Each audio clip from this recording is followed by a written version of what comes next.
L comme loufoque, A comme anecdote, B comme bonbon, O comme oh là là, je suis tout seul aujourd'hui. Bienvenue sur la chaîne du labo. Vous avez remarqué, je suis effectivement tout seul aujourd'hui, il n'y a pas de doc avec moi, mais ça va pas m'empêcher de faire la vidéo que je voulais faire avec vous, à savoir vous donner quelques anecdotes sur ce qu'on appelle des légendes urbaines sur des personnages célèbres, des célébrités. Alors, comme ce sont des légendes urbaines, on n'est jamais sûr à 100% que ce soit la vérité. Mais c'est pas bien grave, parce que ça reste un bonbon pour l'esprit, c'est ça le B de bonbon dans la chaîne du labo. Ça reste un bonbon dans le sens où quand on l'entend, on se dit « Ah ouais, c'est cool, c'est satisfaisant un petit peu à entendre ». Peut-être que vous aurez déjà entendu ces anecdotes, peut-être que vous allez vous dire « Ah mais je connais ça, mais un peu différemment ou pas avec la même personne ». C'est le principe des légendes urbaines. Combien je fais d'anecdotes aujourd'hui, Loïc ? 57. Exact, j'en fais 5 aujourd'hui et si le concept vous plaît, vous nous le dites dans les commentaires, vous mettez des petits likes, vous connaissez les bails et j'en ferai 7 la prochaine fois et toujours de plus en plus. Et peut-être qu'un jour on terminera à 1 million, tu avais tout à fait raison, Loïc. Correct. Commençons par la première qui est l'une de mes légendes urbaines préférées, c'est celle de Charlie Chaplin et il y a de fortes chances qu'elle soit vraie puisque c'est lui qui a fait une annonce en 1915 quand il était interviewé par un journaliste sur cette anecdote. Après, j'ai pas trouvé plus de preuves que ça puisque ça parle d'un concours de sosie et le concours de sosie le plus récent que j'ai trouvé est de 1922 et donc c'est après qu'il a raconté l'anecdote. Du coup, c'est pas de ça qu'il parlait. Ou alors il était devin et ça c'est encore autre chose, on le sait pas forcément. Bon, c'est pas le problème. En 1915, Charlie Chaplin raconte dans un journal l'anecdote suivante. Il a découvert un concours de sosie de Charlot, le personnage, le vagabond qu'il interprète et qui a fait sa célébrité. Et il se dit, tiens, je vais m'inscrire à ça. Et je vais faire le concours moi aussi sans dire que je suis Charlie Chaplin, l'original. Et donc il s'inscrit au concours, personne n'a remarqué que c'était lui. Il a passé toutes les étapes, il y avait plein d'étapes dans le concours et après il y avait la grande finale. Et en grande finale, il n'a pas du tout été retenu en fait. Apparemment il avait pas trop le physique et puis il n'avait pas compris l'essence du personnage de Charlot, donc il a été refoulé au concours de sosie de lui-même. Cette petite anecdote est courte, c'était pour ouvrir le bal, mais je la trouve assez intéressante. T'en penses quoi, Loïc ? C'est pareil pour moi quand je fais mes concours de sosie, et pareil. Et pareil, les gens reconnaissent pas que c'est toi. Non. Alors t'es le seul en plus. Bah ouais. Deuxième anecdote, un petit peu plus longue celle-là, c'est sur Einstein et son chauffeur.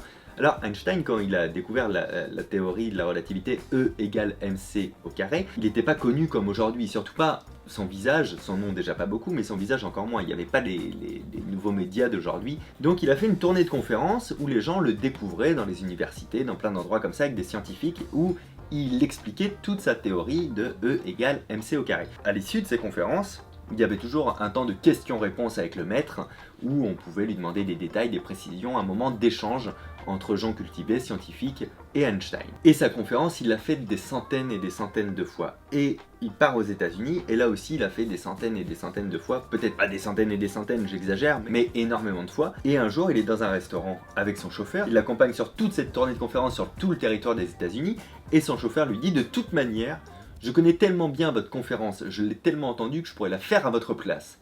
Et Einstein, qui était très joueur, dit chiche, parce qu'à l'époque on disait chiche encore.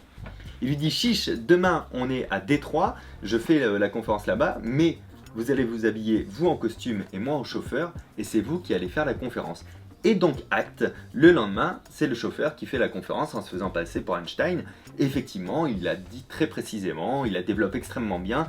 Personne ne voit la supercherie et Einstein est mort de rire, assis au premier rang, habillé en chauffeur, quoi, comme quand ils sont arrivés. Mais vient le temps des questions et des réponses avec le maître. Et là, il y a un scientifique qui pose une question extrêmement pointue et délicate au chauffeur, qui, je vous le rappelle, se fait passer par Einstein. Et c'est un truc hyper piégeant, quoi. Même pour Einstein, c'est dur de répondre, même s'il peut répondre à ça. C'est quand même extrêmement compliqué. Et là, le chauffeur, sans se démonter, répond « Écoutez, votre question est d'un basique. Tout le monde a déjà compris ça, à tel point que je vais laisser mon chauffeur répondre à ma place. » Et voilà comment il s'en est sorti. Légende urbaine, on sait pas si c'est vrai ou pas, mais on s'en fout. C'est extrêmement cool de s'imaginer que ce soit vrai. Moi j'ai envie de croire que c'est vrai. Ok, alors c'est parti pour la troisième anecdote. La troisième anecdote, c'est une anecdote de comédienne, d'actrice, avec la grande actrice Sarah Bernard. En fait, la légende raconte qu'un jour, elle était avec une jeune actrice qui débutait le métier. La jeune actrice disait à Sarah Bernard « J'apprécie énormément toute votre carrière, mais j'ai remarqué que vous aviez souvent le trac. Ça, c'est quelque chose que je connais pas. Je peux me réjouir de ça. Je ne sais pas du tout ce que c'est d'avoir le trac. » Et elle se vantait comme ça, si bien qu'à la fin, Sarah Bernard lui aurait répondu « Mais vous inquiétez pas. Le trac, ça viendra avec le talent. » Brrrr, ça taille grave hein, chez les actrices. Alors, la même anecdote se raconte aussi pour Louis Jouvet et pour une dizaine d'autres noms célèbres de ce métier-là. Donc, Je sais pas si elle était vraie un jour ou pas, mais le tacle est joli et il méritait d'être dans cette vidéo. L'anecdote 4, c'est sur Winston Churchill.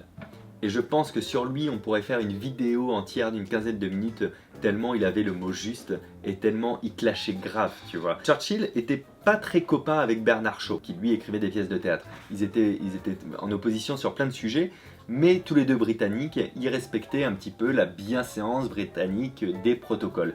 Et donc un jour, Bernard Shaw lance une nouvelle pièce de théâtre à Londres, et du coup il se sent obligé d'envoyer une invitation à Churchill. C'est bien normal. Sauf que le petit mot qui accompagne les deux invitations, parce qu'il en envoie deux, est le suivant.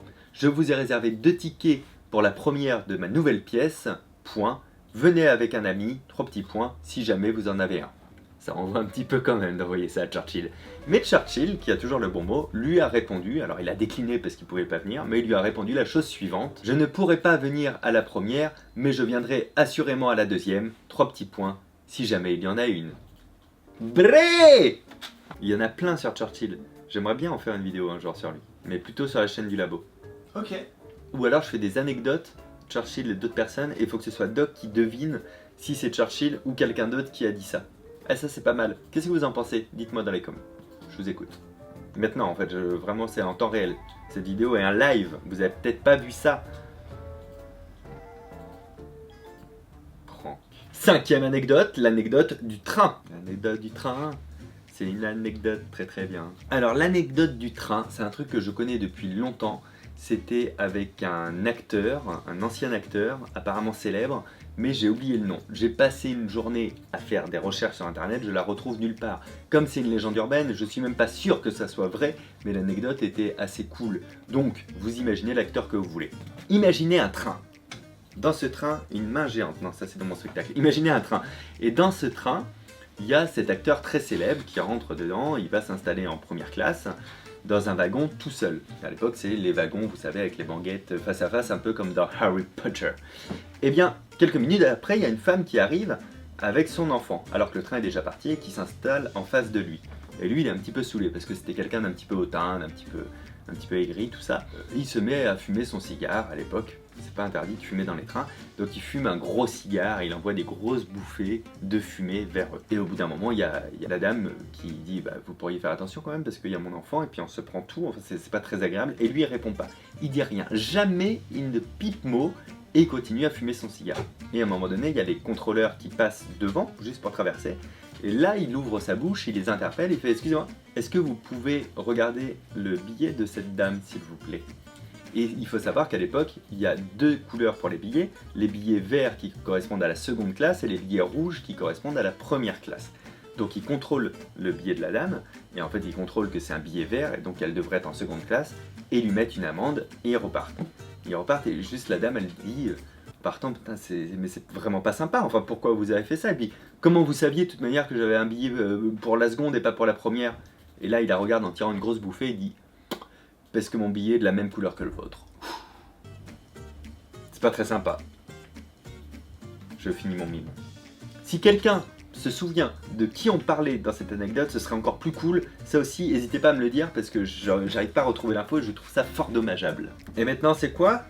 C'est l'anecdote en plus. L'anecdote en plus, soit la 6e, parce que oui, je vous en rajoute une, c'est comme ça, c'est cadeau. La 6e anecdote, pareil, légende urbaine, on sait pas trop si c'est vrai ou pas, mais elle a beaucoup circulé. C'en est une sur Pablo Picasso. En fait, il y a une grosse marque qui commande à Pablo Picasso la réalisation de leur nouveau logo, ok? Donc lui, il demande extrêmement cher, admettons qu'il demande 30 000 euros, c'est pas en euros à l'époque, bon, mais c'est juste pour symboliser un petit peu le tarif. Donc il demande comme ça, juste 30 000 balles pour faire le petit logo, et eux le paient, parce qu'ils sont très contents d'avoir Picasso pour faire ça, même s'il n'est pas aussi connu que maintenant, il est déjà coté à l'époque, et ils attendent.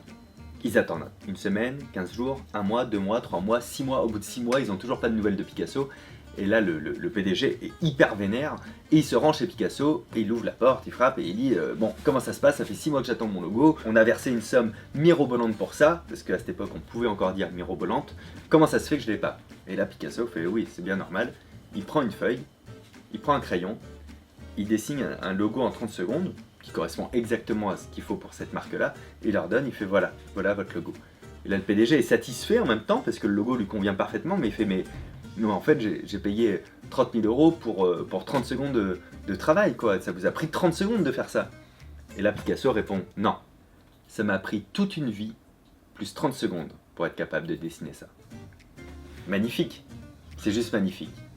C'est pour ça que je l'ai mis en anecdote en plus. Chers amis du labo, merci beaucoup d'avoir regardé cette vidéo. De temps en temps, il y aura peut-être comme ça des vidéos de moi solo. C'est un peu la nouveauté du labo. En fait, je voulais faire quelques vidéos en plus. On en a parlé avec Doc. C'est des vidéos qui sont pas assez dans le thème de ma chaîne pour le mettre sur ma chaîne. Donc on vous les offre comme ça sur le labo en vidéo bonus. J'espère que ça vous plaira. N'hésitez pas à liker pour le signifier. Si vous connaissez pas ma chaîne, elle doit sûrement être dans la description ou quelque part par ici. La chaîne de Doc, c'est pareil. Et moi, je vous dis à bientôt. Je sais pas quand, mais vraiment pas quand. C'était le Labo Solo. Ciao!